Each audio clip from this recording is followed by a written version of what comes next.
in general, demand has increased some, in the last year.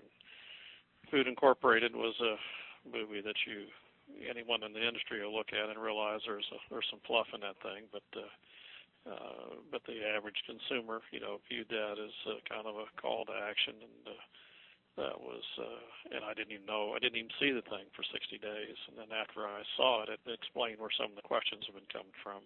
We do a lot of customer service work, but that got into quite a few people's, DVD players that did not know much, and then you just got the osmosis effect of people that buy it and share with their knowledge with friends and family. And I think we finally got to the point now we've kind of got a critical mass of people out here that understand and believe in the product. So I think the trend will continue to edge higher, and the trick's going to be tying supply and demand together. But those are fun problems versus the first 5 years of our existence. We had way more supply than demand, and that was always a constant battle. So this is a better position to be in.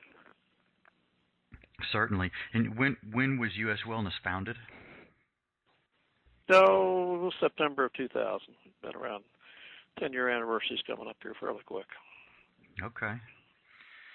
So in the second half, you've seen things growing better than the first half, apparently, is what you're saying. Yeah. First half was a long, walk through the forest without much daylight, and then, we finally, it just took time. And anybody that's going to start a food business, and one of the things I was told early on was it's a 5-year venture, and if you're not prepared to go through 5 years of pretty lean times, you better not even wander down the pathway, because the food business is a very difficult business.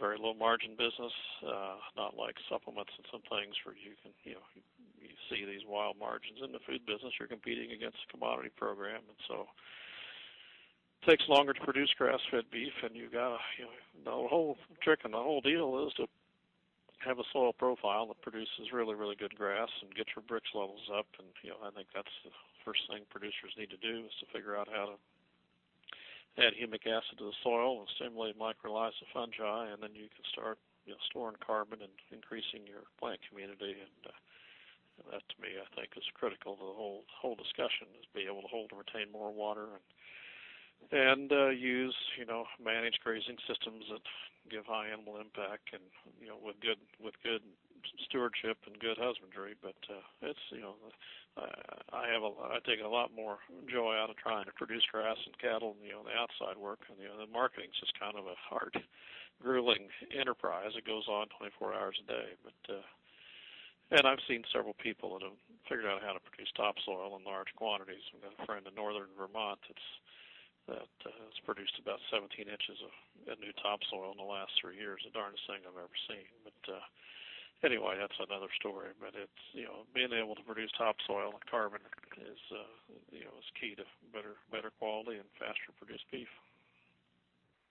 From the trends that you have seen, it sounds like it's pretty safe to say that more than likely, as an industry, we're probably going to continue to go up. Obviously, no one can predict at what rate, but we do see across the industry a growth in the industry, which is positive. No, and you also have a growth in the people, buying things online. I mean, online consumer marketing is increasing, and as the population ages, it's easier to sit down at the internet and order a box of beef versus driving 15 miles to the nearest grocery store. And in large cities, I've spent quite a bit of time in several large cities around the country, and if I lived in New York City, it's a heck of a lot simpler to have the FedEx guy deliver a product to my door, in an apartment building, than to try to, you got to walk to get to your products. But it's this consumer-driven business is there. FedEx, I think about a year and a half ago, a FedEx employee told me over half of the products that they deliver now are food-related in those delivery trucks. I think the story all stemmed from a driver that got stuck in a snowdrift somewhere 2 winters ago, and he called back to base and says, "Well, don't worry, I won't starve to death. I got plenty of food on board." But the interesting thing is that wasn't the case 10 years ago. But now people are ordering a lot more food online, and it's just a trend that we happen to be at the right time in the right place for the grass-fed industry.